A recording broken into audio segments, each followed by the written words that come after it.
Shrimad home remedies में आपका स्वागत है। और हम आपको बताएंगे बौद्ध भिक्षुओं की तपस्या के बारे में। देखिए, तपस्या करना एक बहुत ही कठिन प्रोसेस है, साधना जिसको कहते हैं। साधना करने के दौरान बहुत सारी सुविधाओं का त्याग करना होता है। बौद्ध भिक्षु साधना करते वक्त बहुत बहुत सारी चीज़ों को त्याग करते हैं। और जब आप किसी बौद्ध भिक्षु से पूछेंगे कि तपस्या उनकी कैसी होती है, तो वो आपको बताएंगे कि कितना कठिन होता है। एक उनकी विशेष साधना है सोकुशिन बुत्सु। इसके लिए खुद को लगभग 6 साल तक कठोर और दृढ़ परिश्रम की राह में ये बौद्ध भिक्षु अपने आप को झोंक देते हैं। ऐसा उत्तरी जापान के कई हिस्सों में आपको देखने के लिए मिलेगा। इस साधना को प्राप्त करने के लिए वो सबसे पहले अपने नियमित भोजन का त्याग करते हैं। वो लगभग 1000 दिनों तक केवल बीज, फल और बादाम खाकर साधना की शुरुआत करते हैं। 1000 दिन समझिए 365 का दिन होता है एक साल, तो समझिए 1000 दिन मतलब लगभग 3 साल के आसपास।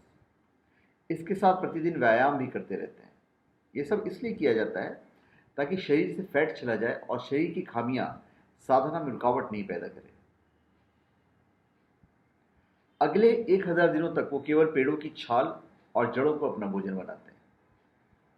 दूसरे चरण के अंत की ओर जाते वक्त भिक्षु जहरीली चाय का सेवन करने लगते हैं, जिससे कि उन्हें लगातार उल्टी होने लगती है और शरीर का सारा तरल पदार्थ निकल जाता है। ये चाय मरने के बाद भी शरीर से कीटाणुओं को कई सालों तक दूर रखती है। सबसे बड़ी बात यह है, मरने के बाद भी कीटाणुओं को कई सालों तक दूर रखती है। साधना के अंतिम चरण तक पहुंचते ही बौद्ध भिक्षु खुद एक पत्थर के तुम्ब के नीचे कैद कर लेते थे और तब तक ध्यान योग करते थे जब तक उनके प्राण न निकल जाए। इस तुंब या मकबरे के नीचे एक छोटा सा पाइप डाला जाता था। इससे भिक्षु को सांस लेने में मदद मिलती थी। इसके लिए घंटी भी लगाई जाती थी, जो जब जब बजती थी तो पता चलता था कि भिक्षु जिंदा है। जब घंटी बजनी बंद हो जाती है तो उस पाइप को निकाल लिया जाता है और इसे सील कर दिया जाता था। इसके 1000 दिनों के बाद उसे खोला जाता और देखा जाता था कि क्या भिक्षु अपनी तपस्या में सफल हो पाया है या नहीं।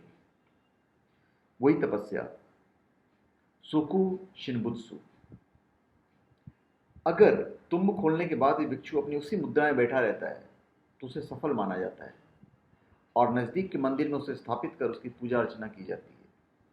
और जो सफल नहीं हो पाते हैं उन्हें उसी मकबरे के तले पुनः रख दिया जाता है। तो इतनी कठिन साधना है बौद्ध भिक्षुओं की। तो धन्यवाद। आप हमारे चैनल पर सब्सक्राइब करें और अपने कमेंट दीजिए। धन्यवाद।